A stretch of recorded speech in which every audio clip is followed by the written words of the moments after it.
আসসালামু আলাইকুম সুধী দর্শক, আপনাদের সবাইকে স্বাগতম। মধ্যাহ্নের এই অলস দুপুরে আজকে যখন আমরা কথা বলছি তখন আমরা খুব একটা স্পেসিফিক টপিকস নিয়ে কথা বলতে চাই আজকে আমাদের এই নিউট্রিচক প্রোগ্রামে। আজকে আমাদের টপিকসটা যদি দেখি, অপুষ্টি আমাদের বাংলাদেশের আসপেক্টে একটা অনেক বড় ধরনের একটা অসুবিধা এখন পর্যন্ত।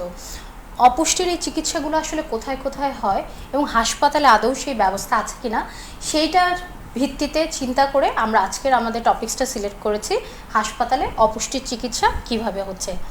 আমি সামিনা জামান কাজুরি আপনাদের জন্য এই নিউট্রিটক প্রোগ্রামে উপস্থাপক হিসেবে আছি এবং আমাদের সাথে আজকে দুজন স্পেশাল গেস্ট আছেন। তাদের সাথে পরবর্তীতে কথা বলার আগে আরেকবার আপনাদেরকে দর্শক বলে নিতে চাই, এই লাইভ প্রোগ্রামটি সরাসরি লাইভে আপনারা দেখতে পাচ্ছেন আমাদের ডক্টর টিভির ফেসবুক পেজে, এবং আপনাদের যদি কোনো কোয়েশ্চেন থাকে আমাদের গেস্টদের কাছে এই টপিকস রিলেটেড, ইমিডিয়েটলি আপনারা কিন্তু ফেসবুক পেজে গিয়ে কমেন্ট করে আমাদের কাছে কোয়েশ্চেন করতে পারেন, আমরা অ্যান্সার নিয়ে আপনাদের কাছে ফেরত আসবো।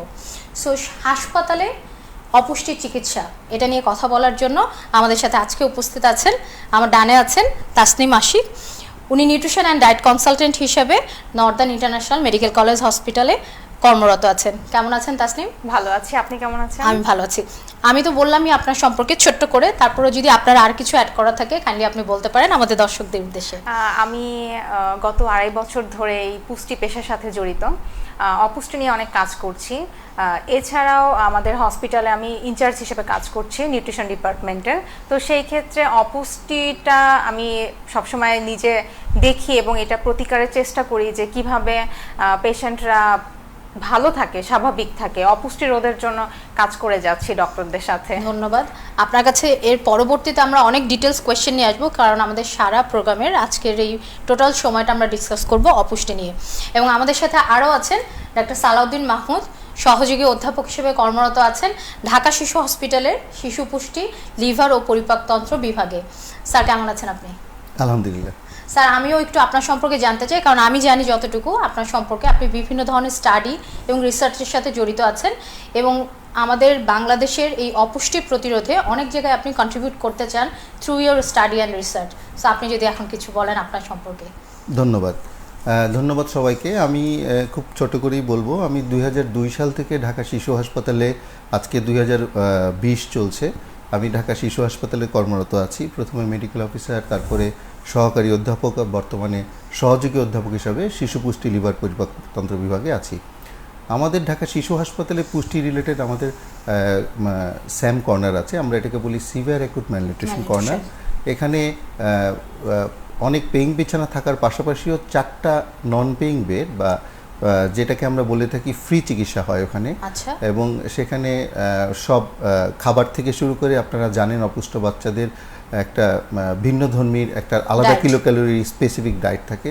আমাদের ওখানে 2জন নিউট্রিশনিস্ট আছেন, আমার অনারেবল আমার প্রফেসর আছেন অধ্যাপক সৈয়দ শফি আহমেদ মোয়াস্সার, ওনার আন্ডারেই আমি কর্মরত আছি। আর আমাদের মেডিকেল অফিসার আছেন, অ্যাসিস্ট্যান্ট প্রফেসর আছেন। সো আমরা একটা ফুল টিম আমাদের নিউট্রিশন নিয়ে কাজ করে থাকি।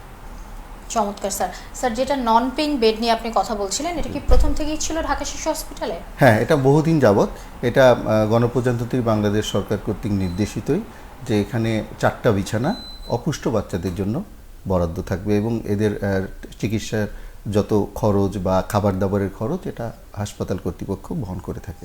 এই তথ্যটা স্যার আসলে আমারও জানা ছিল না, কিন্তু আমি আপনার কাছে পরবর্তীতে আরও কিছু কোয়েশ্চেন নিয়ে ফেরত আসবো এই রিলেটেড।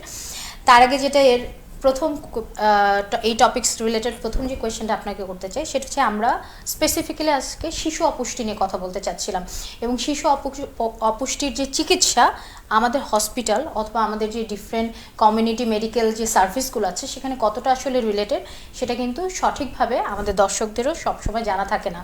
সো মারা যারা মনে করছেন যে তাদের শিশু অপুষ্টিতে ভুগছে অথবা কোনো ধরনের অসুবিধা আছে, কোথায় ইমিডিয়েটলি যোগাযোগ করতে হবে এটা কিন্তু আসলেও জানেন না।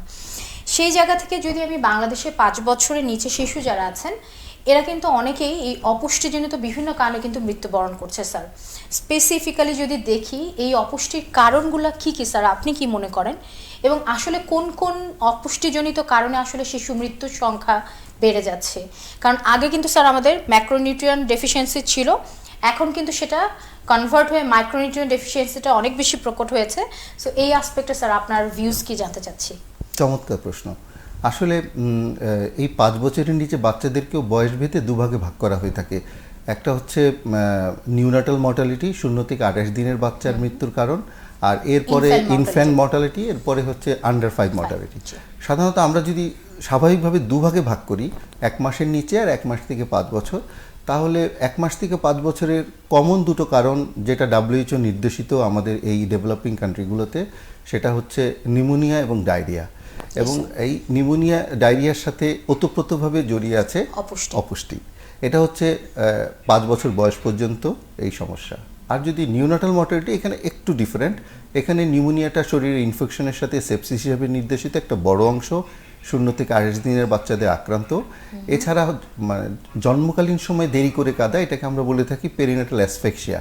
এবং তার সাথে সবচেয়ে জরুরি যেটা, এটা হচ্ছে প্রিটার্ম লো বার্থ ওয়েট, অর্থাৎ যে বয়সে 37 সপ্তাহ পেটে থেকে বাচ্চার জন্ম হওয়ার কথা তার আগে হয়ে যাওয়া, 2.5 কেজি ওজন নিয়ে জন্মগ্রহণ করার কথা আরও অল্প ওজনে জন্ম হওয়া, অথবা 37 সপ্তাহই পেটে ছিল কিন্তু অল্প ওজন 2.5 কেজি বা 2.5 কেজি হওয়ার কথা, তার নিচে যে ওজন সে কম ওজনের জন্ম হওয়া, এই বাচ্চাগুলো কিন্তু অপুষ্টির দিকে খুব চলে যায় যদি তাদের ঠিকভাবে যত্ন বা টেক কেয়ার না করা হয়। তাহলে এই বাচ্চারা কিন্তু প্রিটার্ম লো বার্থ ওয়েট দেখা যায় যেসব মায়েরা একটু অপুষ্টিতে ভুগতেছে বা যাদের আর্লি বিয়ে হয়ে যাচ্ছে বা যারা খুব তাড়াতাড়ি দেখা যাচ্ছে অল্প ক্লোজিংয়ে বাচ্চা নিয়ে নিচ্ছেন অল্প গ্যাপে, তখন দেখা যায় মারা একটু ম্যালনারিশ থাকেন এবং সেক্ষেত্রে বাচ্চা এরকম একটি মা থেকে অপুষ্ট বাচ্চার জন্ম হওয়াটাই কিন্তু স্বাভাবিক। সেই ক্ষেত্রে যদি একটু ঠান্ডাভাবে খেয়াল করেন ঠিকভাবে, এটা হলো যে 5 বছরের নিচে যে নিউমোনিয়া ডায়রিয়া হচ্ছে, একটা অপুষ্ট বাচ্চা যখন ঠিকভাবে খেতে পারছে না তখন কিন্তু সে অপুষ্টিতে ভুগছে, এবং যখন সে অপুষ্টিতে ভুগছে তখন তার রোগ প্রতিরোধ ক্ষমতা কমে যাচ্ছে। এবং যে বাচ্চার রোগ প্রতিরোধ ক্ষমতা কমে যাচ্ছে সেই বাচ্চা কিন্তু খুব সহসাই খুব কমন এই ঠান্ডা কাশি থেকে নিউমোনিয়া এবং অল্প অল্প ঘন ঘন পায়খানা থেকে পরে ডায়রিয়ায় রূপান্তরিত হচ্ছে। কাজেই 5 বছরের নিচে বাচ্চার শিশু মৃত্যুর হার যদি কমাতে হয়, আপনাকে সর্বপ্রথম অপুষ্ট বাচ্চার পুষ্টির দিকে নজর দিতে হবে। তাহলে কিন্তু নিউমোনিয়া বলেন, ডায়রিয়া বলেন বা প্রিটার্ম লো বার্থ ওয়েট বা অল্প ওজনের বাচ্চার জন্ম হওয়া, এটা অনেকটাই কমে আসবে, মৃত্যুর ঝুঁকিও অনেক কমে যাবে। স্যার, চমৎকার করে আপনি বললেন। আপনার কথার সূত্র ধরেই যে আমাদের দেশে যদি এখনও দেখি, আমরা কিন্তু নিউনেটাল মর্টালিটি রেট যেটা, সেটাতে কিন্তু এখনও বেশি ইমপ্রুভ করতে পারিনি।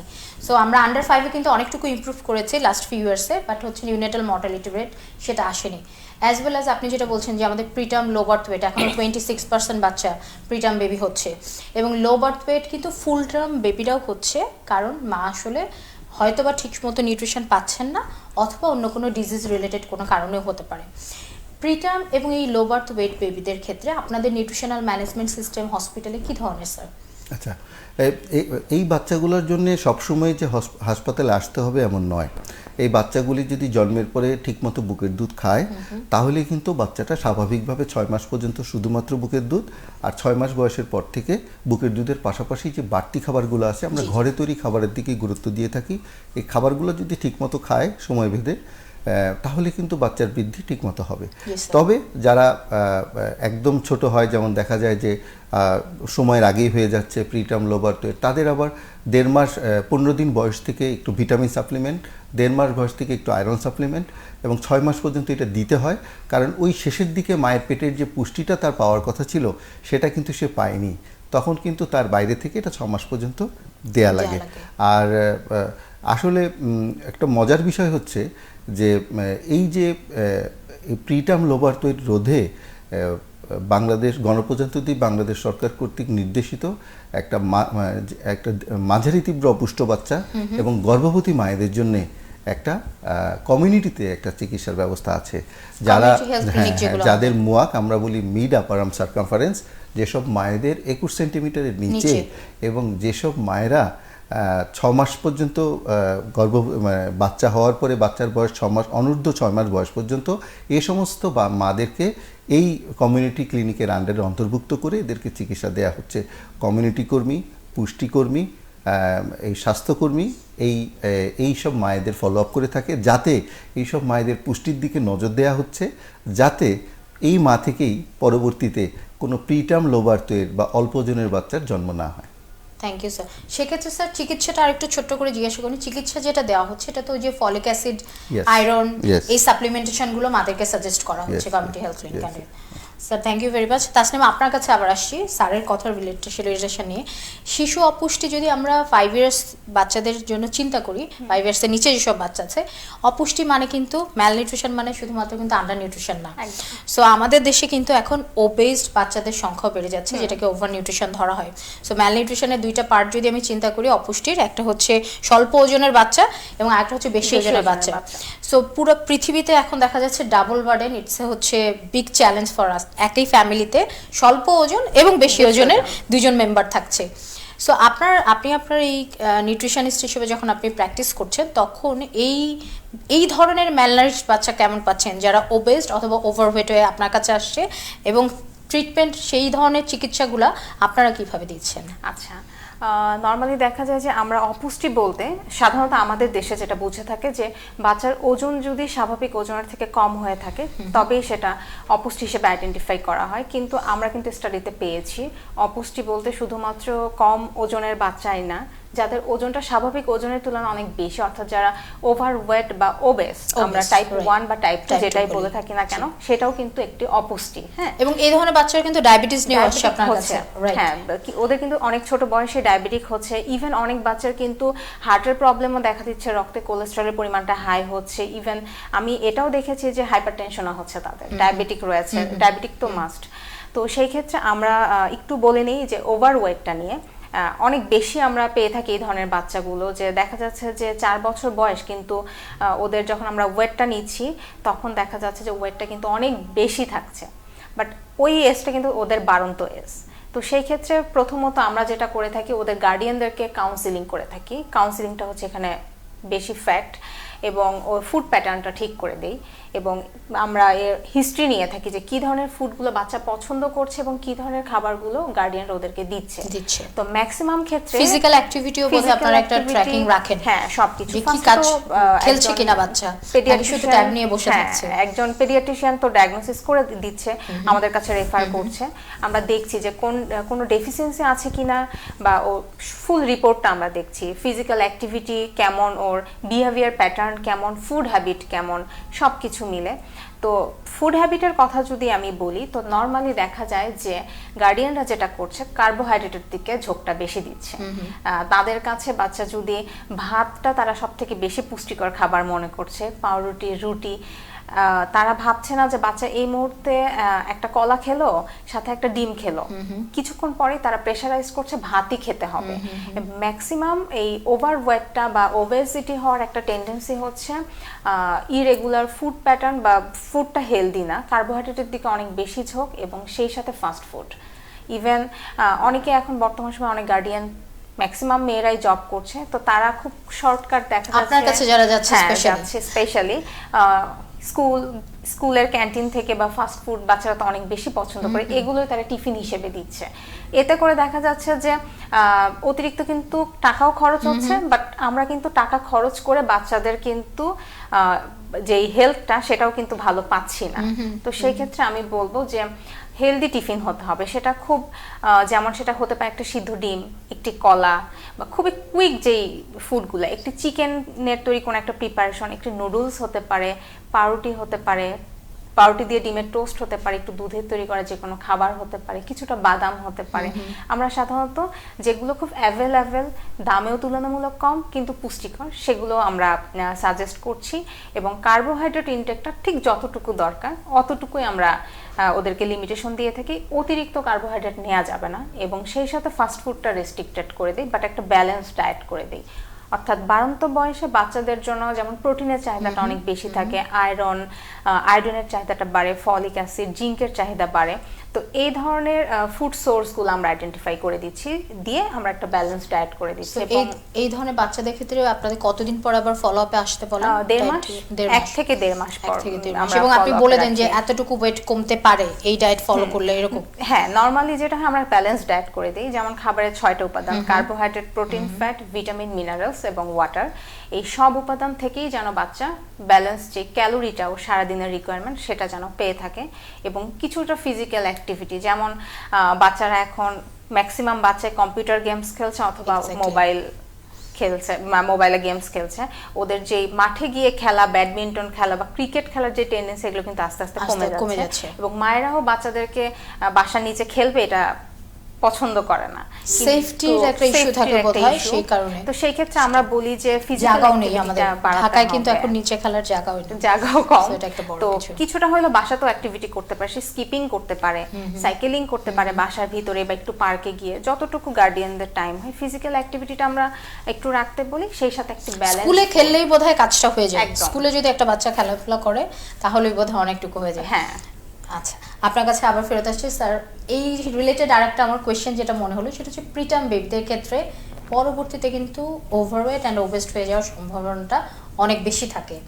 সো সেক্ষেত্রে আপনারা যখন এই প্রিটার্ম বাচ্চাদের মারা যখন আসেন তখন কি ওনাদেরকে আলাদা করে এই কনসিকুয়েন্সেসটা আপনারা ব্রিফ করেন বা ওনাদেরকে অ্যাওয়ার্ড করে দেন যে তারা যদি আসলে খাদ্যাভ্যাসটা ওইভাবে গড়ে না তোলে তাহলে এই ধরনের বাচ্চারা পরবর্তীতে ওবেস্ট এবং ওভারওয়েট হওয়ার সাথে সাথে বিভিন্ন ধরনের এই ডিসঅর্ডারগুলোতে ভুগবে, যেগুলো ডায়াবেটিস এবং হাইপারটেনশন?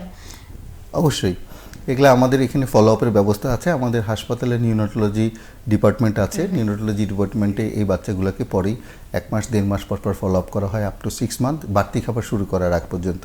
তারপরেও প্রয়োজন হলে তারা লম্বা সময় ধরে ফলো আপ দিয়ে থাকেন এবং বাবা মাদেরকে বলাই থাকে যে কোন খাবারগুলো, পারিবারিক কোন খাবারগুলো খাবে, সবজিটা বেশি করে খেতে হবে, মাছ মাংস খাবে, প্রোটিন তো অবশ্যই লাগবে, ডিম লাগবে, কিন্তু তার পাশাপাশি কিন্তু সবজিটা, ভেজিটেবলস আমাদের খুব দরকার, যেটা আমাদের বাচ্চাদের খুব অনীহা দেখা যায়।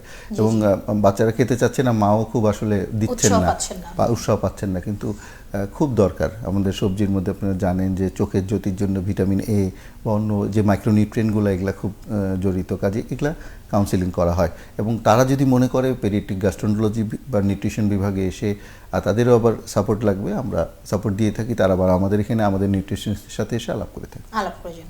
স্যার, ঢাকা শিশু হসপিটালের নিউট্রিশনিস্ট কি শুধুমাত্র আপনাদের ডিপার্টমেন্টে আছে? নো, ঢাকা শিশু হাসপাতালের নিউট্রিশনিস্ট আমাদের ডিপার্টমেন্টে থাকলেও পুরো যে হাসপাতালের যে কোনো বাচ্চা, সে হোক ওভারওয়েট, সে হোক আন্ডার নিউট্রিশন, সে হোক সিভিয়ার অ্যাকুট ম্যালনিউট্রিশন, সে হোক ডায়রিয়াল বেবি, যাই হোক সবারই টেক কেয়ার করে থাকে 2 জন নিউট্রিশনিস্ট। আচ্ছা স্যার, এই ক্ষেত্রে যদি আমরা আরেকটা জিনিস আপনার কাছে কোয়েশ্চেন করি যে শিশু অপুষ্টির এই যে লক্ষণগুলা কি দেখে আসলে একজন মা বুঝতে পারবেন যে আমার শিশুটা অপুষ্টিতে ভুগছে, অথবা এর হচ্ছে অবশ্যই ইমিডিয়েটলি একজন শিশু বিশেষজ্ঞ অথবা নিউট্রিশনিস্টের কাছে যাওয়া দরকার যে আসলে কিভাবে অপুষ্টিটা প্রতিরোধ করা যায়? জেনারেলি কিন্তু মারা একটু মনে করেন গোলগাল হয়ে বড় হচ্ছে, অথবা হচ্ছে বাচ্চা রেগুলার কাজ করছে, তার মানে ভালো আছে। সো এই আইডেন্টিফিকেশনের যে লক্ষণগুলো সেগুলো কি কি স্যার? আচ্ছা, এই লক্ষণগুলো বোঝার ক্ষেত্রে দুভাবে বলা যায়।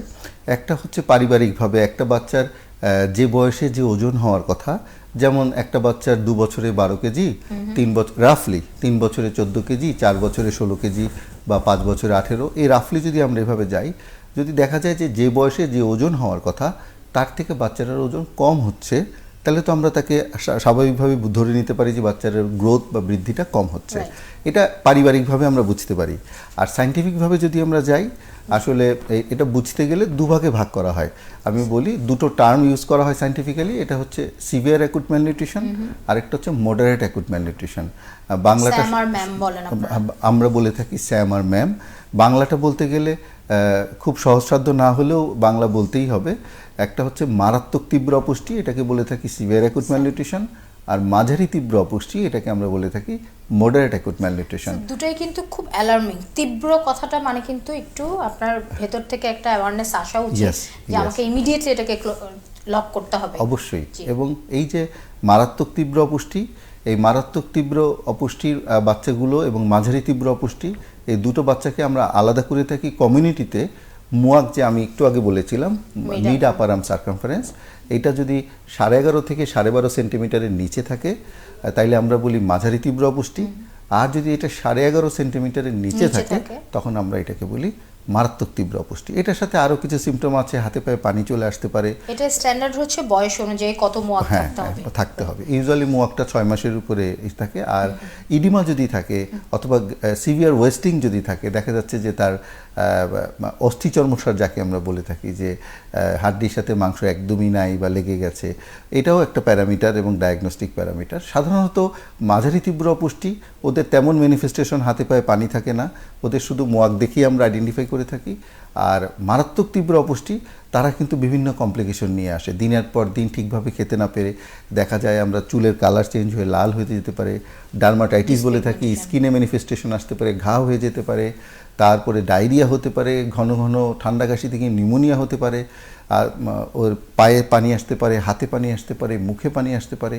সো এগুলা দেখে আমরা বুঝে থাকি ও মারাত্মক তীব্র অপুষ্টি, সিভিয়ার অ্যাকুট ম্যালনিউট্রিশন, নাকি মাঝারি তীব্র অপুষ্টি, মডারেট অ্যাকুট ম্যালনিউট্রিশন। আচ্ছা, এক্ষেত্রে আপনার কাছে আপনাদের রেগুলার পেশেন্টের মধ্যে সাধারণত আন্ডার 5-এর বাচ্চারা কতজন আসে, ইনডোর এবং আউটডোর যদি দেখি? ইনডোরে হচ্ছে নর্মালি আমাদের প্রতিদিন 10 থেকে 12 জন পেশেন্ট অ্যাডমিট থাকে অপুষ্টির কারণে, এবং আউটডোরেও 10 থেকে 12 জন মিনিমাম বাচ্চা আমরা পেয়ে থাকি।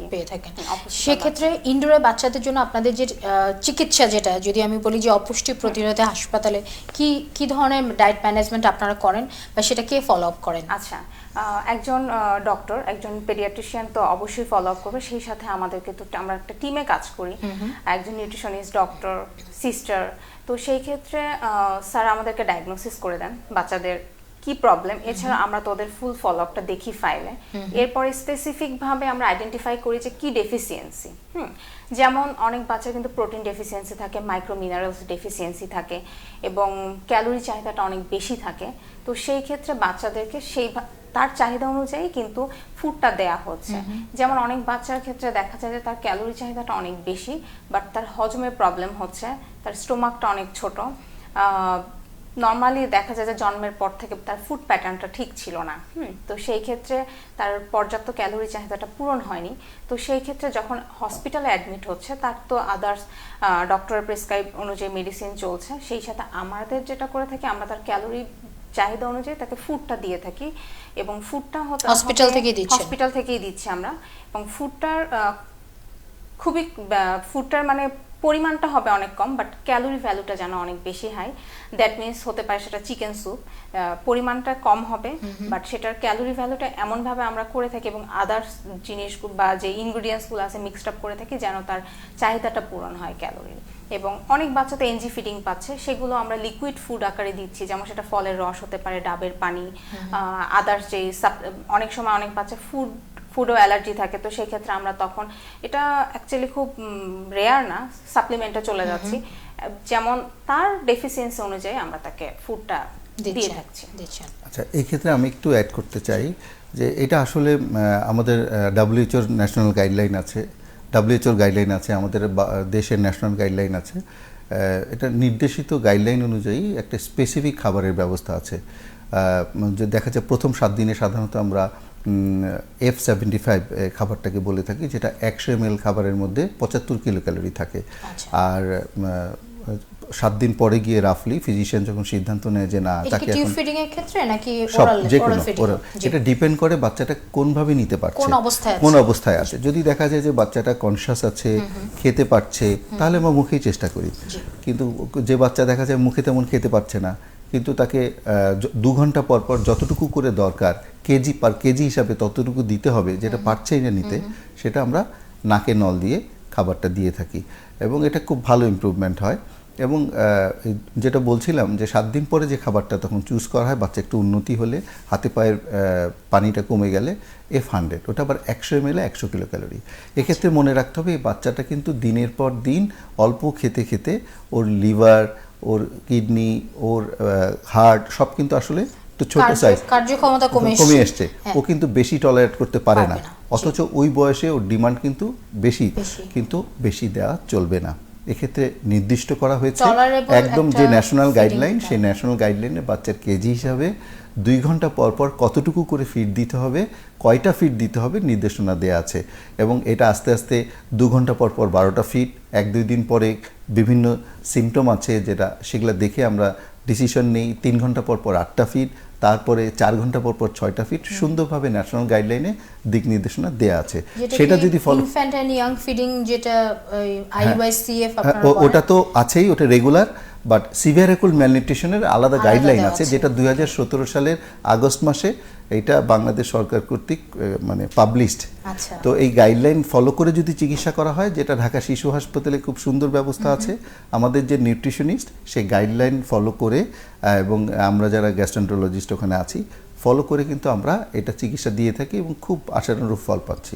সবচেয়ে আসার কথা হচ্ছে যে আগে যেরকম আমরা সিভিয়ার অ্যাকুট ম্যালনিউট্রিশনের পেশেন্ট পেতাম হাসপাতালে, এই পেশেন্টগুলো কিন্তু আসলে আগের থেকে অনেক কমে এসছে এবং ন্যাশনাল ডাটাও কিন্তু আমাদেরকে বলে যে সিভিয়ার অ্যাকুট ম্যালনিউট্রিশন আস্তে আস্তে কমে যাচ্ছে। কমার কারণ হচ্ছে আমরা জানি যে মডারেট অ্যাকুট ম্যালনিউট্রিশন চিকিৎসা হয় কমিউনিটিতে, আর সিভিয়ার অ্যাকুট ম্যালনিউট্রিশন চিকিৎসা হয় ফ্যাসিলিটি বেসড অর্থাৎ হসপিটাল বেসড হসপিটালে।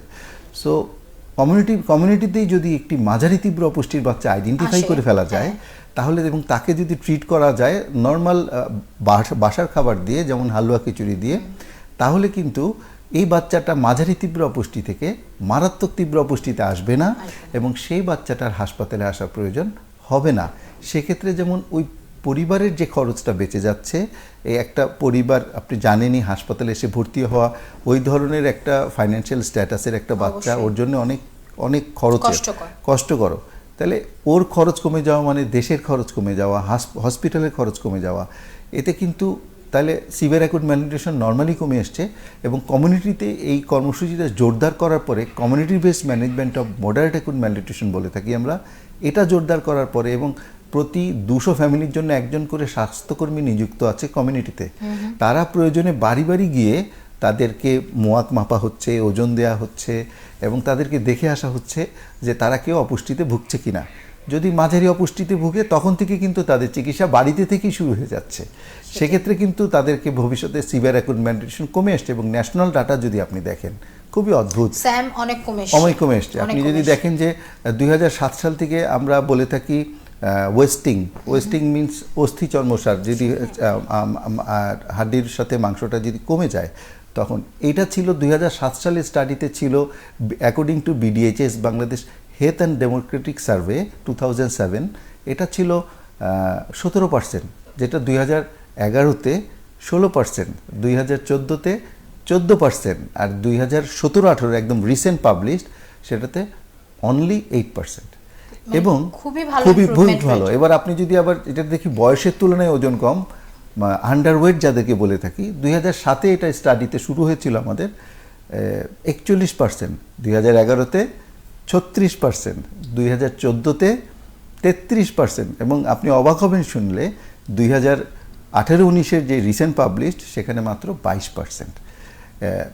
ইভেন স্টান্টিংও একই অবস্থা, 2007-এ ছিল 43, তারপরে 41, তারপরে 36, এখন 31-এ আছি আমরা এবং রিসেন্ট আরও স্টাডি চলছে।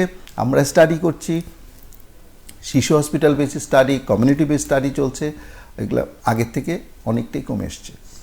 খুবই আসলে এনকারেজিং এই ডাটাগুলো যখন আমাদের জনসাধারণের যে লেভেলটা সেখানে যখন পৌঁছায় তখন কিন্তু মারাও অনেক একটা কনফিডেন্স ফিল করে যে আমরা বোধহয় বাচ্চাকে ঠিক মতো টেক কেয়ার করতে পারছি, সেটা একটা থেকেই যাচ্ছে। আর একটা যেটা হচ্ছে নর্মালি আপনাদের এই চিকিৎসার যে ধাপগুলো, যেটা আপনি একটু আগে স্পেসিফিক্যালি বললেন, তারপরও যে আউটডোরে যদি আপনারা এরকম ম্যালনিউট্রিশন কখনো আইডেন্টিফাই করেন যে আউটডোরে একটা বাচ্চা এসছে, হতে পারে ওবেসড বা ওভারওয়েট এবং আরও কিছু ডিসঅর্ডার নিয়ে এসছে, সেক্ষেত্রে আপনারা কি তাকে ইনডোরে রেফার করেন এবং তাকে কি ট্রিটমেন্টটা ইনডোরে দেন নাকি তাকে সাজেশন দিয়ে বাড়িতে ফলো আপ করেন? আচ্ছা, নর্মালি যে পেশেন্টগুলো আমাদের আউটডোরে রেফার হয় সাধারণত তাদেরকে ইনডোরে অ্যাডমিট করা হয় না, কারণ তাদের অ্যাক্টিভিটিটা মোটামুটি ঠিক থাকে, বাট তাদের আন্ডারওয়েট অথবা তারা ওভারওয়েট বা ওবেস। হ্যাঁ, তো সেই ক্ষেত্রে আমরা ডায়াগনোসিস করে প্যারেন্টসদেরকে একটা প্রপার ডায়েট চার্ট দিয়ে থাকি এবং কিছু রেসিপিস দিয়ে থাকি, ফুড প্যাটার্নটা কেমন হবে। যেমন স্যার কিছুক্ষণ আগে বললেন যে মাইক্রো মিনারেলস ডেফিসিয়েন্সি, এটা কিন্তু মোস্ট কমন বাচ্চাদের ক্ষেত্রে। হ্যাঁ, একটা ওবেস বাচ্চার ক্ষেত্রেও কিন্তু নর্মালি গার্ডিয়ানরা ভাবে কি বাচ্চা অনেক বেশি স্বাস্থ্যসম্মত হবে, গোল গাল দেখতে অনেক সুন্দর, কিন্তু সেই বাচ্চাকে যখন ডায়াগনোসিস করা হবে তখন কিন্তু দেখা যাবে যে কোনো না কোনো একটা মাইক্রো মিনারেলস ডেফিসিয়েন্সি। তো সেই ক্ষেত্রে মাইক্রো মিনারেলস আমরা খুব সহজেই পেয়ে যাচ্ছি ফ্রুটস থেকে এবং সবজি থেকে। তো সাধারণত বাচ্চারা সবজি খেতে চায় না, তো আমরা যেটা বলে থাকি স্পেসিফিকভাবে যদি আমি বলি, তখন কিন্তু আমরা তাকে ভেজিটেবল এবং ফ্রুটস খাওয়াতে এনকারেজ করে থাকি। যেমন সেটা হতে পারে সে কিন্তু নর্মালি তাদের টেস্ট বাট আমাদের মতো না, সে পাঁচমিশালি সবজি খাবে না, কিন্তু বিভিন্ন ধরনের সবজি যদি মিক্সড করে সেটাকে একটু সবজির চপ বানিয়ে দেওয়া যায়, বা একটু নুডলসের পরিমাণটা কম দিয়ে একটু ডিম দিয়ে একটু বেশি ভেজিটেবলস অ্যাড করে যদি খুবই ভালো নুডলসটা রান্না করে দেওয়া যায়। তারপর ভেজিটেবল স্যান্ডউইচ হতে পারে, অর্থাৎ ভেজিটেবল ইউজ করে যে কোনো একটা রেসিপি, হেলদি রেসিপি যেটা বাচ্চারা পছন্দ করবে, এবং সেটা তার সার্ভ করতে হবে অনেক সুন্দর করে। এবং সার্ভিংটাও কিন্তু আমরা অনেক এখন ভেজিটেবলস দিয়ে করছি, যে বিভিন্ন কিছু বানাচ্ছি বাচ্চাদেরকে, ওরা কিন্তু ইন্টারেস্ট পাচ্ছে। তো এইভাবে আমরা ভেজিটেবলস গুলো খাওয়াতে বলছি। এবং ফ্রুটসের ক্ষেত্রে বাচ্চাকে যদি আমি বলি একটা কলা খাও বা একটা আপেল খাও, সে কিন্তু খাবে না। তো সেই ক্ষেত্রে যদি একটু কাস্টার্ড বানিয়ে দেওয়া যায় বিভিন্ন ধরনের ফল অ্যাড করে, বা এখন কিন্তু ফলের হালুয়া চলছে, একটু ঘি মিক্সড করে, বাচ্চাদের তো ফ্যাটেরও দরকার আছে, ওদের ব্রেন ডেভেলপমেন্ট বা হেলথ ডেভেলপমেন্ট, তো সেই ক্ষেত্রে ফলের হালুয়া তারা করে দিতে পারছে। এবং ফলের রস আমরা বাচ্চাদেরকে খাওয়ার সাজেশন দিয়ে থাকি, যে বাচ্চাগুলো র ফল খেতে চায় না, অনেকেই তো একটা আপেল খাবে না বা কলা খেতে বললে খাবে না, তো সেই ক্ষেত্রে আমরা এই রেসিপিস বলে থাকি যে এইভাবে আপনারা একটু বাচ্চাদেরকে চাইলে খাওয়াতে পারেন। এবং সেই ক্ষেত্রে অনেক বাচ্চার আবার আছে অনেক ফ্যাট বাট প্রোটিন ডেফিসিয়েন্সি, কিন্তু ওই যে কিছুক্ষণ আগে বললাম কার্বোহাইড্রেট বেশি নিচ্ছে, সুগারটা বেশি নিচ্ছে, ফাস্টফুড বেশি খাচ্ছে, তো কিন্তু কমপ্লেন মাছ খেতে চায় না, মুরগির মাংস খেতে চায় না, বাট মাছ তো খুব এসেনশিয়াল। তো সেই ক্ষেত্রে যদি নর্মাল মাছ খাচ্ছে না, একটা মাছ ফ্রাই তারা খাবে না, তরকারিতে মাছ খাবে না, তো সেই ক্ষেত্রে কিছু যদি কাটলেট করে দেওয়া যায়, বা একটু স্মোকি টাইপসের ফ্লেভারটা চেঞ্জ করে বাচ্চাদের সামনে দেওয়া যায়, একটু টিকিয়া বানিয়ে দেওয়া যায় ফিশ দিয়ে, এবং ওই খাবারটা যদি একটু ভেজিটেবলস দিয়ে একটু ফ্রুটস দিয়ে ডেকোরেশন করে ওর সামনে দেওয়া হয়, এটাই কিন্তু ওর মেইন মিল হয়ে যাচ্ছে। কিন্তু আমাদের দেশে যেটা হয় সেটা হচ্ছে এটার সাথে ভাত থাকতেই হবে বা নুডলস থাকতেই হবে, এই টাইপসের। বিশেষ করে নুডলস ঠিক না, ভাতটাই বেশি, যার কারণে কিন্তু অনেকটা এই অপুষ্টির শিকার হচ্ছে বাচ্চারা। তো আমরা এইভাবে বাচ্চাদেরকে কিছু কুইক গার্ডিয়ানদেরকে সমাধান দিয়ে থাকি যে এইভাবে খাওয়াতে পারেন। বা অনেক সময় দেখা যায় যে ফ্যাটের কিছুটা দরকার হয়, তো ডুবো তেলে ভাজা খাবারটা তো স্বাস্থ্যসম্মত না, তো সেই ক্ষেত্রে আমরা বলে থাকি হালুয়ার সাথে হাফ চা চামচ ঘি মিক্সড করে দেন, কিছুটা প্রোটিনও পাচ্ছে, এসেনশিয়াল যে ফ্যাটি অ্যাসিড আমাদের শরীরের জন্য, বাচ্চাদের শরীরের জন্য দরকার, সেটাও পেয়ে যাচ্ছে, এবং টেস্টের কিন্তু অনেকটা চেঞ্জ হচ্ছে। তো সেই ক্ষেত্রে একটু কষ্ট করে গার্ডিয়ানদেরকে রেসিপিগুলো একটু চেঞ্জ করতে হবে, এবং বুঝতে হবে যে বাচ্চার টেস্ট বাড এবং আমাদের বড়দের টেস্ট বাড সেম না। এবং আরেকটি ক্ষেত্রে বাচ্চা দুধ খেতে চায় না, গন্ধ লাগে, খুবই কমন সমস্যা, ডিম খেতে চায় না। তো সেই ক্ষেত্রে আমরা বলি এক গ্লাস দুধ খেতে হবে, এটা নট নেসেসারি, কিন্তু খেতে হবে। কিভাবে সেটাকে একটু মডিফাই করে, হতে পারে সেটা পায়েস, একটু সুজি বা সুজির হালুয়া, একটু সেমাই বা কাস্টার্ড বা দুধের তৈরি আরো অনেক খাবার, পুডিং হতে পারে একটি হেলদি ফুড, ডিমও যাচ্ছে, চিনিও যাচ্ছে কিছুটা, এবং দুধ যাচ্ছে, একটা হাই প্রোটিন খাবার। এইভাবে একটু মডিফাই করে যদি বাচ্চাদের সামনে দেওয়া যায়, টেস্টের ভ্যারিয়েশন আছে, এবং বাচ্চা ফুডটাকে চিনবে, ফুডকে ভালোবাসবে এবং খাবে। ভেরি ইন্টারেস্টিং হচ্ছে, আসলে মাদেরকেই অনেক বড় ভূমিকা নিতে হয় একদম। সো যেটা আমরা আসলে সবসময় আমরা মারা অন্য অনেক কাজে হয়তো অনেক সময় দিচ্ছি, ইভেন রান্নার ক্ষেত্রেও দিচ্ছি। খেতে বসার টেবিলে যদি সবাই মিলে খেতে বসা হয় এবং ওকে যদি সেইভাবে সার্ভ করা যায়, তাহলে কিন্তু ইন্টারেস্টটা গ্রো করে, যে খাবার সে খেতে চায় না সেটার জন্য। আসলে ফুডের প্রতি ইন্টারেস্টটা তৈরি করতে হবে ফ্যামিলি থেকেই, যে ফুডকে ভালোবাসতে হবে, ফুড দেখলে না খাবো না এটা যেন ওর না, সেটা ফ্যামিলি থেকেই তৈরি করতে হবে, যেন ও হেলদি ফুডগুলো ছোট থেকে, কয়েকটা কালারের ফুড যদি একটা তার ফুড মেনুতে যদি ইনক্লুড করা যায়, তাহলে কিন্তু অনেক। এবং আমরা স্পেশালি বাদাম খাওয়ার পরামর্শ দিয়ে থাকি। তো যদি একটা ছোট বোতলে, প্লাস্টিকের বোতল বলি বা আমরা এয়ারটাইট কন্টেনার যেটাই বলি, খুব সুন্দর দেখতে, এটাতে যদি আমরা একটা বাদাম দিয়ে একটা পিরামিড টাইপসের করে দেই, যে কিছুটা চীনা বাদাম, কিছুটা পেস্তা বাদাম, কাজু বাদাম, কাঠবাদাম, তখন কিন্তু ওর ওইটা দেখে অ্যাট্রাকশন ফিল হবে, ও কিন্তু একটা দুটা করে চিবিয়ে খাবে, এবং এটাই কিন্তু ওর পর্যাপ্ত পুষ্টিটা পেয়ে যাচ্ছে। আমরা এইভাবে কাউন্সিলিং করি আর কি। ভেরি গুড স্যার, আপনার কাছে লাস্ট কোয়েশ্চেন আজকের, কারণ আমরা আমাদের প্রোগ্রামের প্রায় শেষ দিকে। সো লাস্ট কোয়েশ্চেনটা খুব ইম্পর্ট্যান্ট এই দিক থেকে, বিকজ ঢাকা শিশু হসপিটাল যদি দেখি, এখানে সারা বাংলাদেশের একটা চিত্র বা প্রেক্ষাপট হয়তো আপনারা খুব কাছ থেকে হচ্ছে দেখেন, কারণ অন্য যে হসপিটালগুলো বা কমিউনিটি হেলথ ক্লিনিক যদি বলি শুধুমাত্র লোকাল বাচ্চাদের ট্রিটমেন্ট করছে, বা ঢাকা শিশু হসপিটালে রেফারেল কেস থেকে শুরু করে খুব বড় ধরনের অপুষ্ট বাচ্চা বা অন্য কোনো সমস্যা নিয়ে কিন্তু চলে আসছে। আউটডোরে আমার মনে হয় ঢাকা শিশু হসপিটালে আউটডোর হচ্ছে একটা বেস্ট প্লেস বসে দেখার জন্য যে কত ধরনের ডিজিজ এবং ডিসঅর্ডার, এবং হয়তো কোনো অসুবিধাই নাই, তারপরেও হয়তো মা ফিল করছেন অসুবিধা, আপনার কাছে চলে আসছে যারা কিনা আউটডোরে আছেন।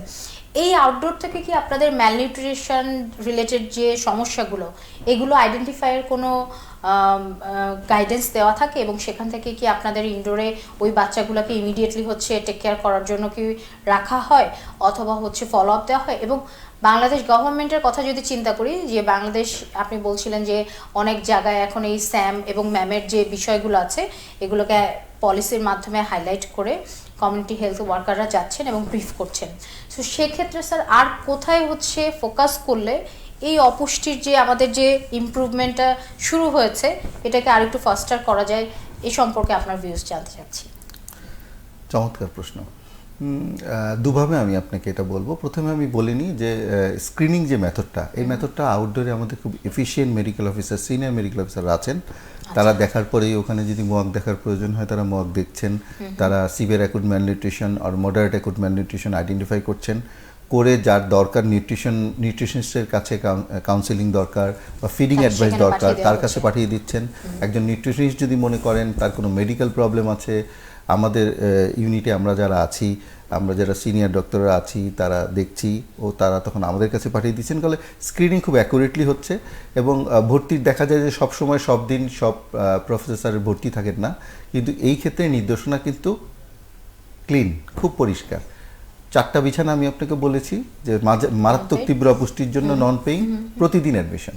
কাজে হ্যাঁ, যখনই আউটডোরে কেউ আসছে তার যদি ভর্তি দরকার হয়, কারো কোনো রকম অনুমতিরও প্রয়োজন নেই, আউটডোর মেডিকেল অফিসার আরপি অথবা ইমার্জেন্সি মেডিকেল অফিসারের কাছে পাঠিয়ে দিলে নর্মালি এটা ওই বিছানায় ভর্তি হয়ে যাবে এবং ওখানে ডাক্তার থাকবে, নিউট্রিশনিস্ট থাকবে, দেখবে।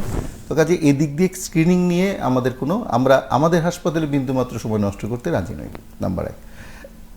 নাম্বার 2 হচ্ছে আপনি এটা থেকে প্রতিকারের উপায় খুঁজছিলেন আসলে, যে কিভাবে এটা থেকে মুক্ত হওয়া যায়। সরি, সেটা হচ্ছিল যে আগে আপনাকে জানতে হবে কি কারণে এটা হচ্ছে। এই কারণগুলা খুব 7-8টা, খুব বেশি না। যেমন ধরেন মা রিলেটেড কিছু ফ্যাক্টর, ফ্যামিলি রিলেটেড কিছু ফ্যাক্টর, আর বাচ্চা রিলেটেড কিছু ফ্যাক্টর। এর মধ্যে আমরা আলাপ করেছি। মা হিসেবে কিছু ফ্যাক্টর হচ্ছে ওয়ার্কিং মাদার, কর্মজীবী মহিলা, ম্যালনারিশ মাদার, অপুষ্ট মহিলা, আর্লি ম্যারেজ, খুব তাড়াতাড়ি বিয়ে হয়ে যাওয়া, আর্লি চাইল্ড অ্যাডপ্টেশন, শুধু তাড়াতাড়ি বিয়ে হলেই না, তাড়াতাড়ি বাচ্চা নিয়ে এটা মা related factor. Family related factor, socioeconomic condition, financial ability, হয়তো একটা বাচ্চা ভালোভাবে চালানোর সুযোগ আছে, আমি 2-3টা বাচ্চা নিয়েছি। ক্লোজলি স্পেসড ফ্যামিলি, প্রতি 1 বছর বা 2 বছর পর পরই বাচ্চা হচ্ছে। একটা মা দেখা যাচ্ছে সে কর্মক্ষেত্রে করছে, আবার বাসায় আবার তার এইটাও লোডটাও নিতে হচ্ছে, এই কারণে সে ম্যালনারিস্ট হয়ে যাচ্ছে। আর একটু বাচ্চা রিলেটেড ফ্যাক্টর, বাচ্চা প্রিটার্ম লো বার্থ তৈরি হচ্ছে, বলেছি আমি যে অপুষ্ট মা থেকে অপুষ্ট বাচ্চা। তার পাশাপাশি ফিডিং 6 মাস পর্যন্ত শুধুমাত্র বুকের দুধ, অর্থাৎ 180 দিন বয়স পর্যন্ত একদমই এস্টাবলিশড পর্যাপ্ত বাচ্চা বৃদ্ধির জন্য। 6 মাস বয়সের পর থেকে বাড়তি খাবার, আমাদের পারিবারিক যে খাবার আছে, ভাত, খিচুড়ি, রুটি যথেষ্ট। এক্ষেত্রে আমি বলে রাখি আপনাকে যে আমাদের যেই মায়েরা আমাদের কাছে আসে 2 মাস 3 মাস পরেই দেখা যায় যে বাচ্চা ওদের একটু ইনফ্যান্টাল কোলিক হয়, পেটে ব্যথা হয়, ওরা এমনি মোড়ামুড়ি কান্নাকাটি করে। এটা দেখে মনে করে যে বাচ্চার খিদা মিটছে না, তখনই তারা বাইরের খাবারের প্রতি ইন্টারেস্টেড হয়। কিন্তু এক্ষেত্রে খুব সহজ একটা হিসাব, একটা বাচ্চা 24 ঘন্টায় যদি 7 বারের বেশি প্রস্রাব করে, তাইলে কিন্তু আমার বাচ্চা পর্যাপ্ত বুকের দুধ পাচ্ছে। তাহলে কিন্তু তার আর এই কাউন্সেলিংটা খুব জরুরি। আপনারা বলেন যে টোটাল হচ্ছে এই প্রস্রাব এবং পায়খানা মিলে 10 বার করলেই এটাকে ধরা হয় যে নরমাল। ইউরিনটা মেইনলি ইন্ডিকেট করে যে আপনি কিরকম ফ্লুইড ইনটেক করছেন। 7 বারের বেশি হলে তো যথেষ্ট, এই বাচ্চার বাইরের খাবার মোটেই প্রয়োজন নেই। ম্যাক্সিমাম ক্ষেত্রেই আমরা বলবো যে যারা এরকম বাইরের খাবারের প্রতি ইন্টারেস্টেড হয় তারা কিন্তু ভুলক্রমে ইন্টারেস্টেড হয়। তারা মনে করে বাচ্চা পাচ্ছে না দেখে কাঁদছে, আসলে তা নয়, সে পর্যাপ্তই পাচ্ছে। বরঞ্চ এদের যেটা হয়, পেটে ব্যথার কারণে হয়তো তাদের একটু মোড়ামুড়ি ব্যথা হয়, ওটাকে ওরা হয়তো খিদার কান্না বানিয়ে তখন বাইরের খাবারের প্রতি ইন্টারেস্টেড হয়। যখনই আপনি বাইরের খাবারটা দিতে যাবেন, প্রবলেম কোথায়? প্রবলেম হচ্ছে হাইজেনিক প্রবলেম। বুকের দুধ যে পরিমাণ স্টেরাইল এবং যে পরিমাণ রোগ প্রতিরোধ ক্ষমতা এবং তার সাথে মাইক্রোনিউট্রিয়েন্ট নিয়ে আসছে, ওই জিনিসগুলো যেভাবে বানানো দরকার ওভাবে না বানিয়ে যদি ফল্টিভাবে বানানো হয়, যেখানে যতটুকু দেওয়ার দরকার তার থেকে যদি পাতলা করে বানানো হয়, তখন যেটা হয় বাচ্চার শরীরে পুষ্টির অভাব হয়, অপুষ্টি দেখা দেয়। এই নলেজের অভাবে, জ্ঞানের অভাবে যখন যেটা হয়, অনেকেই গরিব মানুষ থাকে, গরিব সন্তান থাকে এবং গরিবের ঘরে থাকে, তাদের দেখা যায় যে আমাকে তো একটাই অনেক দিন যাবত চালাতে হবে, হ্যাঁ, এইদিকে বুকের দুধও পাচ্ছে না, আসলে কিন্তু বুকের দুধ ঠিকই পাচ্ছিল। তখনই দেখা যায় দেখা যায় হাতে পায়ে পানি চলে আসে, স্কিনে ম্যানিফেস্টেশন দেখা দেয়, চুল লাল হয়ে যায়, মুখে ঘা হয়ে যায়, ঘন ঘন ঠান্ডা কাশি পাতলা পায়খানা দেখা দেয়। তো সেই ক্ষেত্রে বলবো যে 6 মাস পর্যন্ত শুধুমাত্র বুকের দুধ, কোনো রকমভাবেই অন্যদিকে না তাকিয়ে 6 মাস পরে পারিবারিক বাড়তি খাবার। এটা যদি আমরা ঠিকভাবে প্র্যাকটিস করি বা ফলো করি, তাহলে কিন্তু আমাদের দেখা যাবে যে আর অপুষ্ট নামক যে জিনিসটা, এটা অনেক কমে গিয়েছে। এই যে বলেছি কমিউনিটি বেসড ম্যানেজমেন্ট, কমিউনিটিতে যে পুষ্টিকর্মীদের দ্বারা যে চিকিৎসা চলছে, এটার কারণে মারাত্মক তীব্র অপুষ্টি অনেক কমে গিয়েছে। এবং আমরা তো সেই দিনের অপেক্ষায়, যেদিন আমাদের অপুষ্টর যে 4টা বিছানা সেটা খালি থাকবে, সেগুলো খালি থাকবে। স্যার, এই ক্ষেত্রে কিন্তু আরেকটা খুব আমার কাছে মনে হয় যে ইম্পর্টেন্ট পার্ট, যেটা আপনি বলছিলেন যে 6 মাস পর্যন্ত যদি আমাদের বাচ্চাদের গ্রোথ কার্ভ দেখি, সো এটা কিন্তু মোটামুটি ভালো মতোই বেড়ে যাচ্ছে, even to the some extent যারা ব্রেস্টফিড করছে না সেসব বাচ্চাদেরও। বাট মেইন ইস্যুটা হয় যখন স্ট্যাগনেন্ট হয়ে যায় অথবা ডিক্লাইনিং ট্রেন্ড, যখন কিনা সে বাইরের সলিড খাবারটা খাওয়া শুরু করছে 6 মান্থসের পরে। সো এই জায়গা কিন্তু কাউন্সিলিংটা, যে আসলে পরিপূরক খাবার বাচ্চার জন্য কেমন হওয়া উচিত এবং কতটুকু পরিমাণে, কতবার, কত ঘন ঘন দিতে হবে। যেমন মা কিন্তু প্রথম দিনই যখন বাচ্চাকে খিচুড়ি খাওয়াতে বসেন, তো মোটামুটি বাটি ভরে নিয়ে বসছেন এবং এক্সপেক্ট করছেন ওই দিনই বাচ্চা প্রথমের দিনই সে পুরো বাটি খেয়ে ফেলবে। সো ওই যে তাকে যে আপনারা সেই টলারেট করানো এবং আবার আস্তে আস্তে তাকে পরিমাণটা বাড়ানো, আপনারা বলেন যে একবারে একটার বেশি নতুন খাবার ইন্ট্রোডিউস না করা, মিনিমাম 7 to 10 ডেজের একটা গ্যাপ দেওয়া, তারপরে কখন প্রথম সলিড খাবারটা খাওয়াতে হবে। আপনারা সাজেস্ট করেন যে গোসলের পরে, বাচ্চা গোসল মানে সে একটু হাত পা নাড়লো, তার একটু খিদা টিদা লাগলো, তখন যদি প্রথম সলিড খাবারটা দেওয়া হয় সে কিন্তু অ্যাকসেপ্ট করে, রাদার দেন যে পেট ভরা অবস্থায় মায়ের কাছে খেয়েছে তারপরেই আমি দিলাম। সো সেই জায়গাগুলোতে কমপ্লিমেন্টারি ফিডিংয়ের ক্ষেত্রে আপনাদের কি এরকম ঢাকা শিশু হসপিটাল আলাদা কোনো কাউন্সিলিংয়ের বিষয় থাকে, বা IYCF যেটা, সেটা নিয়ে কিন্তু গভর্নমেন্ট মাঝখানে অনেক বেশি কাজ করছিলেন, কমিউনিটি ক্লিনিকগুলোতে এখন সেটার ইমপ্লিমেন্টেশন কোন লেভেল আছে? এখনো চলছে এবং আমাদের নিউট্রিশনিস্ট বলেছি যে আপ টু 2 ইয়ার্স পর্যন্ত, ইভেন 5 ইয়ার্স পর্যন্ত ফিডিং প্ল্যান কেমন হবে, একটা চার্ট তৈরি করে দেওয়া, কি কার্বোহাইড্রেট কতটুকু থাকবে, প্রোটিন কতটুকু থাকবে, ফ্যাট কতটুকু থাকবে, কোন খাবার কি খাবারের নাম সহ কি পরিমাণে খাবে, আধা কাপ খাবে। ওরা যেভাবে বোঝে, যেভাবে বুঝতে ওদের সহজ হয়, একটু খিচুড়ি বানালে সেই খিচুড়ি নর্মালি সে বাসায় যেভাবে বানাচ্ছিল সেভাবেই হবে, নাকি ওখানে একটু প্রোটিনের মাত্রাটা কম হয়ে যাচ্ছিল, ওটা ঠিক করে দেওয়া, তেলটা যা দিচ্ছিল তা হয়তো অতটুকু ইসের সাথে হচ্ছে না। আর ফিডিং অ্যাডভাইসের মাধ্যমে আমরা যেটা বলে থাকি, আসলে দেখেন, আমি সবাইকে বলে থাকি, মাদেরকে বিশেষ করে, যে আপনি তো চাকরিতে যাবেন বা আপনি সকালে ব্রেকফাস্ট হাতে নিয়ে বের হতে হবে, বা আপনার তো খুব লিমিটেড সময়ের মধ্যে খেতে হবে। আমার বাচ্চা কিন্তু কোথাও জব করে না, আমার বাচ্চা কিন্তু কোনো স্কুলে এখনই হাতে এই পরিমাণ বই কাঁধে নিয়ে যেতে হবে না। তো আমার বাচ্চা কিন্তু সারাদিন ফ্রি নিজেকে গড়ে তোলার জন্যে, আপনার ব্যস্ততার জন্যে আপনি 5-10 মিনিটের মধ্যে একটা লার্জ অ্যামাউন্টের খাবার আমার বাচ্চাকে খাইয়ে আপনি বের হয়ে যেতে চাবেন, আর আমার বাচ্চা যদি এতে বমি করে ফেলে, এতে আপনি রাগান্বিত হবেন, সরি, তাহলে তো হবে না। আজকে বাচ্চার ইচ্ছেটাকে বোঝার চেষ্টা করুন, বাচ্চার আগ্রহটাকে বোঝার চেষ্টা করুন।